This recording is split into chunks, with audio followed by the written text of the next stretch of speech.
Planning your MBA in India? Wondering which programs accept the GMAT Focus Edition and what score puts you in the competitive zone in 2025?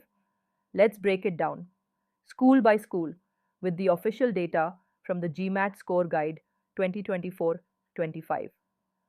Following are GMAT mid 50% score ranges for Indian business schools.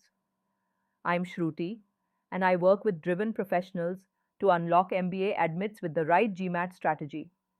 Let's get started. ISB, Indian School of Business accepts GMAT for Postgraduate Program in Management, PGP.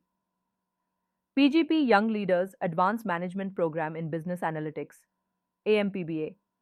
Score ranges for PGP 605 to 675, YLP 615 to 695, AMPBA 535 to 635. IIMs, Executive and Regular MBA programs. Yes, they do accept the GMAT, especially for executive MBAs and international applicants to the 2-year PGP.